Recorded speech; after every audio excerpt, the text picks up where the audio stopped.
All right, what's going on, Neha? We are back with another Conversionally Spotlight session with one of our amazing clients. We got Neha here.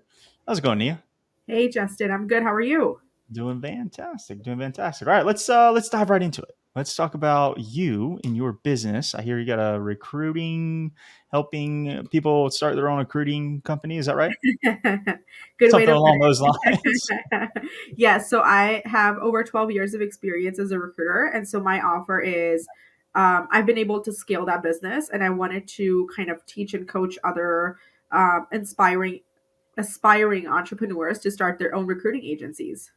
That's awesome. Awesome. Yeah. And how did you come to Conversionally? Like, what? I mean, I guess Yeah. you said you've been doing that for 12 years, and then when did you start learning? I think that's like always the Yeah. The progression is like beginning you do story. something and you're like, oh, let me teach people how to do this thing, and then Yeah. it becomes a little bit more profitable. And so, walk me through that journey. Yes, so I actually helped out somebody like 2 years ago start their own recruiting agency because she approached me. She read one of my LinkedIn articles or watched my live or something like that, and she was like, "Hey, can you help me? Like, I need to start." And now she has a seven-figure recruiting agency with my help. And so I was like, "Wow, like maybe there's a story to tell here. Maybe there's a need." And so last year I was really focusing on the current clients that I had, and I didn't have a ton of time. But this year I made time to really just look at this offering. And yeah, that's really how I got into it. And the way I it's weird because I was actually just think I typed it into Google, like trying out new offer or something like that, and then how do you start with a new offer. And then the next day I saw you guys' ad. I think it was Mm, actually you talking, and I was like, okay, this looks cool, like let me book a call. And that's kind of how I got started. okay. Did you interview any other companies or I did. anything like that? I talked to one other Okay. person, one other company that you also see their ads all the time, so you know who I'm talking about probably. But I just felt like the difference was the authenticity. I feel like when I got on a call with your sales team, like it just felt more energetically like authentic. And I'm really big on energetics as a person. Like even the clients I work with, like I want to make sure I can actually help them and not just sign them on for a paycheck. And so I just felt like they were able to really address like my questions on the call. And then I had to bring my team in because I wanted to make sure they had a buy-in as well.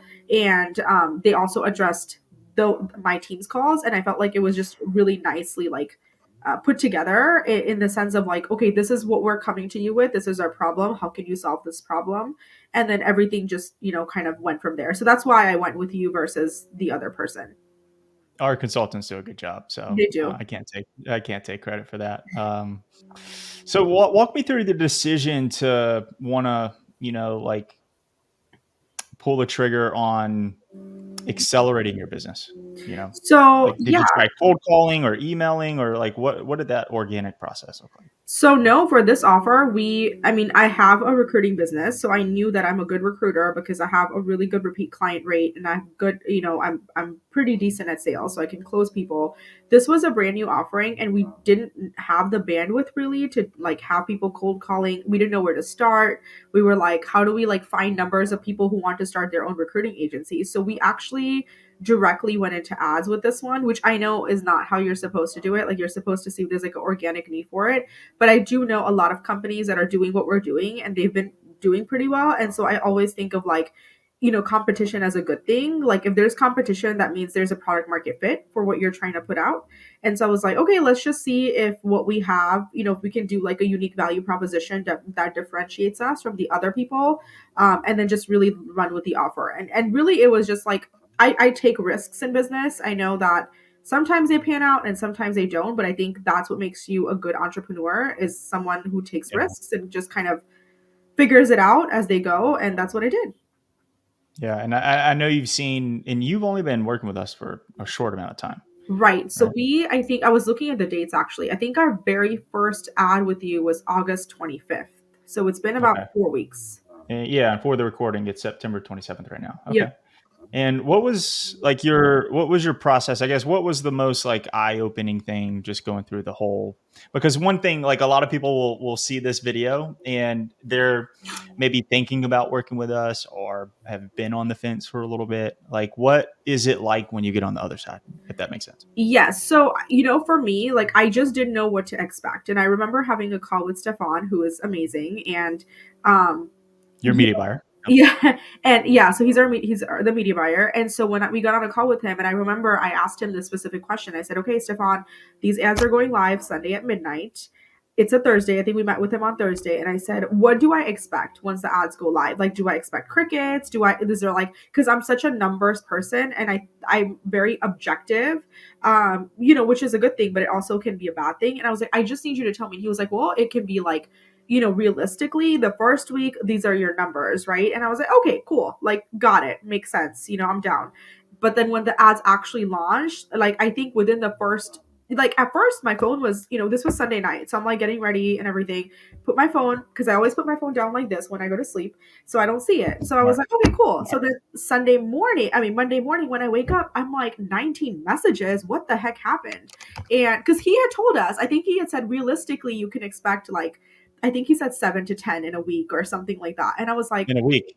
yeah. And I was like, 19 messages. And then it was like, Joe Schmo is a new lead, blah, blah, blah is a new lead, blah, blah, blah. And I was like, what's going on? What does this even mean? And just to be fully transparent, I don't think I should like admit this live, but I'm going to anyway. I hadn't done a lot of the trainings for Go High Level. Like, I was just going to have like No. the setter, shh, it's fine. Ah. The setter, So you were like, what do I even do with these people? That's the funny. center was good. And I was like, I'll learn when the leads come in. I know now because I know where to go. I know who to Yeah. reach out to and I know where to find. I mean, it's not hard, but I was like, I'm just going to deal with it when the time comes. And then I call my CFO and I go, or my chief of staff, and I go, Greta, I have all these leads and I don't know where to go. Show me where to go on Go High Level so I Yeah. can call them.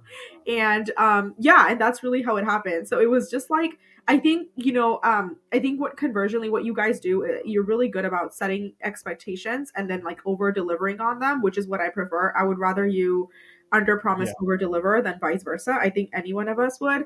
But then also one of the things that I really appreciate is like you guys have the coaching calls that we can just join. And I've really been trying to take advantage of that, just popping in, asking Stefan, are you a question? I know I just joined the one on Monday with you and I had a question for Yeah. you.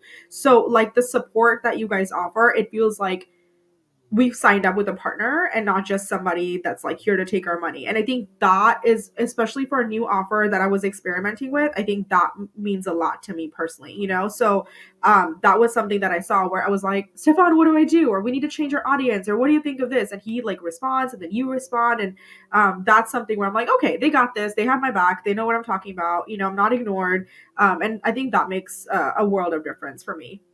Yeah. I know you hopped off early on the call on Monday. Did your team tell you what happened? No, I'm scared. What? They were asking so many good questions, and I was, giving them what they said was good answers. I don't want to like brag or anything, but Yeah. they were like, "Oh, this is so good," and I was like, "Okay, let me show you something," but I want to pause the recording because I don't. And I was like, "Oh no, I didn't record this," and she was like, one of your team members was like, listen, I was thinking this the whole time because when you were recording, I was like, that's a golden nugget. That's a golden nugget. That's a golden nugget. And I was Yeah. like, oh man, that stinks. That stinks. But Yeah. no, there's one thing that I do notice is that the coaching calls that we have, the daily call, like we have a tech call for 1 hour, Mhm, open meeting.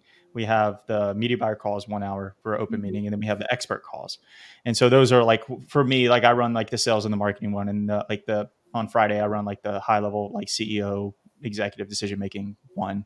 Yeah. And like really like you can get like everything built out for you, but like the execution of that, Yeah. that's really where it comes in on those calls, and it's good to be able to have that personal feedback so that Exactly. you can customize that to your business, right? Yeah, I agree. And I mean, I will say that, what you get into something is what you put into something is what you get out of it, right? And I think like also it's great that you're offering them, but if people aren't like joining, then that's not, on you. That's like whoever wants to join, you can. So I like that it's like open door and you've kind of said like these are the calls, like come join us. And then when people do join, they actually walk away with like valuable insight after. So it's not just a Yeah. call where like people are twiddling their thumbs and talking about the weather, like no one cares, but it's like actual actionable calls, right? Where you can walk away and say, "Oh my gosh, I learned these two new things today. Like I'm going to like Yeah. I have a sales call in 30 minutes and I'm going to like run with it." You know what I mean? So I think that's the part that I really like. Those are my favorite 2 hours out of the whole week, is because I get to hang out with entrepreneurs like you and, 5, 6, 7 other people that are in the call. And it's not like there's never normally any more than like 8 or Yeah. 10 people on there. So it's not like gigantic. I always make sure I try to get to everybody, but I do like hanging out with high level entrepreneurs that are trying to scale, and Yeah. that's always fun. So got a bunch of leads first day. Phone notification went crazy. You had no idea what to do with them, and then what happened after the first week, first like week and a half? Like what were the quality of the leads like? Because I know that's like a big issue that people talk about. Yeah. I mean, I know, so we have one of the things that, we've been working on is getting a good setter. We just, and, like, we have one setter for the other business. Hmm. Just for context, everybody who's listening, I'm doing two offers simultaneously with Conversionly, which again was an impulse decision, but the right one. And so the first offer, we got a good setter for that one. This one, we're just kind of like, we've had someone, we have to let them go, and we're working with Roberta on that. She's been awesome, but we didn't really have a setter for this. And so I was like, I'm going to be the setter. Like, I'm just going to see Hmm. what's out there and do market research. And so what I started doing was, hey, like, you opted into this ad. Clearly you're interested. Let's set up a time to talk to me. And they were like, okay, cool. And so I'd pick a time. And so we weren't doing a lot of pre-qualification. And that was by choice. I wanted to see who were the people that were clicking on the ads so I can really use those pain points and then give Stefan that feedback to change or alter ad copy Yeah, in yeah, to put in that copy. Yeah. weeks. And I was like, I'll give myself like 2 weeks to see who's coming in, whatever, right? And so that's what we did. I mean, I think I talked to maybe like 10 people the first week. I talked to another 6 or 7, and then I closed my first person 3 weeks in, Hmm. because I got the like no time, no money. I didn't realize this wasn't free, which it's like okay. And so I can't, you should see my face That's as okay. soon as like I have to like really just watch my emotions because sometimes I'm like, what did you just say? And so really just stuff like that. And then I closed my first deal, and then I closed my second one, then I closed my third one. So I closed my first three, and my goal was really like within the first 4 weeks to get my investment back from investing into Conversionly and then the ads budget. So that to me, just in terms of numbers, equates to 4.5 sales or 5 sales, if you say that. Yeah. So I'm just two away. And so my goal is to close two this week. And then we would have made up for whatever we invested in you. Because I always look at it that way. Like, right? Like, what did I invest in it? Am I getting the ROI? And then now we just have to replicate that on the other business. But yeah, I think it's always a good sign when you're like almost there, and we have like the program has started, people are showing up, they're excited, they're our ideal clients. And I think, again, I talked about energetics, so that's really big for me. Like, I want to show up to a call that I'm excited about. I don't want to just show up because, oh, they paid me, like I have to be here and coach them. Great. Yeah. And so that's like really something that I was, really excited about. So yeah, I mean, that's been a really fun experience. And I remember telling Stefan, I was like, oh my gosh, we closed a deal. He was like, no way. And I was like, yeah, because I was the one that was like, how many numbers? And he was like, I told you. And I was like, I know you did, but sometimes it's like hard to believe it You gotta until see it it. happens, and I feel like, I mean, it's just everybody's so encouraging too. Like, nobody was like, oh, this sucks, or like rewrite this. Like, they were like, oh, maybe do this instead, right? And so everyone's really good about giving you constructive feedback, or saying, like, even Justin on Monday, you're like, hey, instead of doing the fast action bonus, why don't you try this? And I have been trying that on my Yeah, sales call since then. that's So awesome. yeah, no, I think it's been awesome.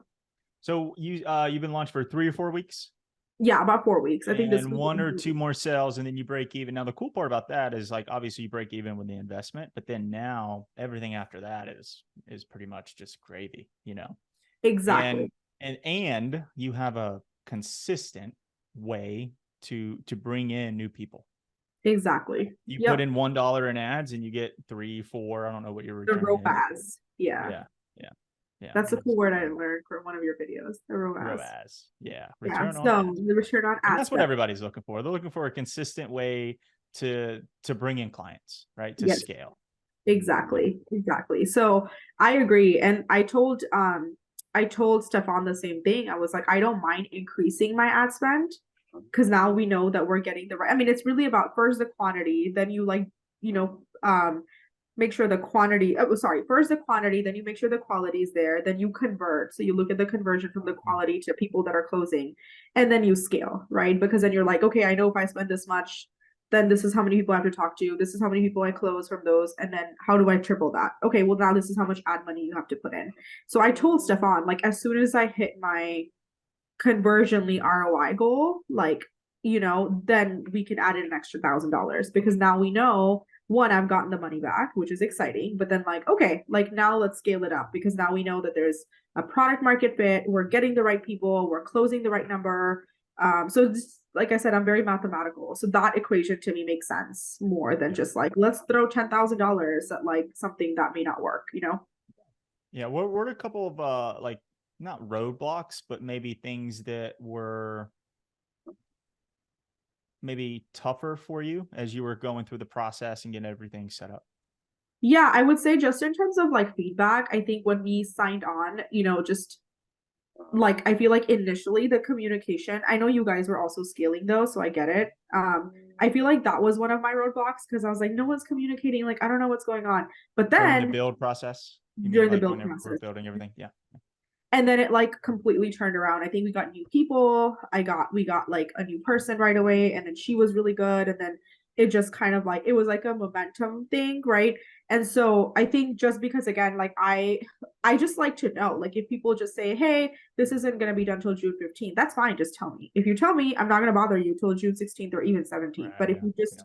leave me hanging, then I'm like, what the heck is going on, right? And so that was the biggest like thing. That was one of the roadblocks. I think the other roadblock was figuring out the tech, right? Like, and that wasn't really conversionly or anything. It was just like working like we have two offers, so now we have two different conversionly accounts, two different calendars, two different setters. Like, how are we integrating the templates? Where are people going when they go to the master class? Is our ad speaking to people? Like, why are people thinking this is free? Is there something in the ad? So like really just looking at logistics and then fine tuning, right? Like really dotting our i's and crossing our t's of like, oh, this is kind of the feedback we're getting, let's change it around. And then like the funnel, making sure it was working. So there's one funnel where the picture looked really weird, so we had to like assess that right away. Take Because that a little bit. one of the people told me like, hey, your picture on your landing page looks really weird. And I was like, oh, thanks for letting me know. They signed on, so it's fine. It worked. I mean, clearly, but still, it was really nice for them to point it Maybe we did that, or maybe the out on team did that purpose. on purpose. Yeah. Yeah. You probably, I knew you were gonna say that. And so it was stuff like that. That was, I think, Yeah. Okay. just like a little obstacles. But I mean, nothing major. I think it's just growing pains for everybody. Yeah. Was there anything that you when you signed up that so you signed up, obviously had a call with the representative, the consultant on the call, and then you signed up originally. Was there anything that was like, whoa, this is really cool, that like surprised you, that through the process, So, that you didn't think about before? yeah, I'm trying to think back. I think, I mean, I'm gonna go back to Stefan because I think that I did not realize how much support we get from like the media buying side. I mean, of course, like I remember on the sales call, the other Justin talked to me about it, but I still feel like I didn't get the full like I didn't understand like first of all I was like, what's a media buyer? Like let's start there, right? And so when we actually had everything built out and they're like, you're gonna talk to Stefan, I was like, cool. And then Stefan walks in and like tells us all the stuff, and I was like, oh my gosh. And then he kind of showed us how he does the analytics and who he's targeting and why we spend the money we spend and where the money goes and what is a CTC and the CTRs and ROAS and all that stuff. And I was like, okay, that's awesome. But then it didn't end there, right? It was like the constant, like, if I said, hey, Stefan, can we change this? And he was like, yep, on it. It'll be done in 12 hours. Like it was stuff where it was like, I was seen, I was heard. And I didn't realize how much of that I would get, because obviously I know you guys have a lot of clients. And so I was like, I didn't realize how that, relationship would pan out. So I think that has been something that has blown me away just in terms of like that communication there. Yeah, that's good. That's good. Let's see. Where do you feel like you're gonna go from here? Where am I going to go from here? I mean, the goal is to like, I have two other offers that I want to work with Conversionly on once we get the ROI back. So that'll be like four offers. Can you imagine the calendars then? Get anxiety attack, but in a good way, like a good anxiety attack. And so yeah, just really scaling the other offers, but I definitely want to make sure the two that we have in the pipeline are solid and we are converting the way we're supposed to convert, and then it's really branching out. But then it's also just like building a legacy, right? Like it's just having my name out there. People know me for what I offer. People respect what I offer. And then I'm changing lives, right? Changing people's lives by helping them start their businesses, by really coaching them as it relates to like career services specifically. So I think that's where we go from there. And then Okay. eventually, um, like take you guys all out on my private jet to like Dominican Republic to celebrate. Hey, nice. I'm down for that for sure. Yeah, the DR is a great place. Yes, it is. What are some of the things that you're seeing on the sales calls right now? Like what I know you're the closer for this Yep. offer right now. What are Yep. some of the things that you guys are seeing on the sales calls? I mean, people are just like they just want to. So for this part of the funnel, they're just interested in the offer. Now we're doing a lot of so now we have like a my intern who's doing the pre-qualification since 2 weeks because I was like, okay, I can't talk anymore. Like I like can't, and so she's doing pre-qualification just so I'm only talking to people that are like the creme de la whatever creme. Mm. And I think I'm seeing a lot of questions around like pricing, and so I've gotten better at like handling objections and not taking things personally. Like I'm just like, okay, if you can't afford it, like you can't afford it. It's unfortunately not much I can do about that. But I've also, because of that, I've had to watch YouTube videos and like write email scripts. And like I think it's opened up a new person thing in me where I'm like, I want to learn this and I want to learn how to handle this objection. Let me go watch a YouTube video. Let me listen to a podcast. Let me watch you on YouTube and see how you handle that objection, right? So it's been stuff like that, which I think yeah, which I think has been really surprising, but in a good way. Okay. Yeah, getting to the course, we had a whole section on sales. So I will get the pop in there. I know you said you didn't watch any of the training, so we got a whole objection handling section in I there. will do that. I will do Yeah. that right after this All right. call. Let's see. Wrapping up. You got any last words? Anything that you would like to say to somebody that's maybe thinking about either getting on a call or has already gotten on a call, maybe thinking about moving forward? Yeah, I mean, definitely, like conversionally knows their stuff. And so if you are, on the fence, like don't be like I feel like if you have to scale, you have to get comfortable with feeling uncomfortable. And so taking that risk now, like is really going like I was like, I don't know why we didn't invest in this in January. Like we invested in like May or June or something like that. And I was like, that was my regret. It's like, why did we start this sooner? And so don't be me. Like, don't like start now. Don't wait for a year from now for someone else to tell you that your idea works, right? And again, it's like part of growing is taking the right risks and calculated risks. And I think working with Conversionly has been one of the best risks that I've taken in my business venture. So yeah, Awesome. That's a good one. Last question. What's your favorite ice cream? my ice cream, Favorite ice cream? Rocky Road, This will say it. Ooh, Rocky Rocky. Road. Mm-hmm. And Oh, I awesome. also like peanut butter stuff. Like I love peanut butter, so anything with peanut butter in it, I like. They Okay. have all these fancy new ice creams now. Like I'm just, what happened to the OG flavors? Like I just Yeah, want like the vanilla. vanilla, Yeah, chocolate, cookies and yeah. cream. Yeah, Everybody's adding every them. time I go out and get like a cone or ice cream cone, I always get like chocolate. And my Yeah, wife's chocolate. like, "What are you doing?" And she got like a blueberry crumble, and it tasted amazing. But like, I just like the But what is chocolate. that's what I mean. Like all these fancy flavors. I'm like, I just want the OGs. Like I don't want whatever this is. Like it looks great, but just give me a freaking strawberry. Put It's some spring. marketing, you know. You gotta come up with something new to bring the Yeah, people that's in. true. That's true.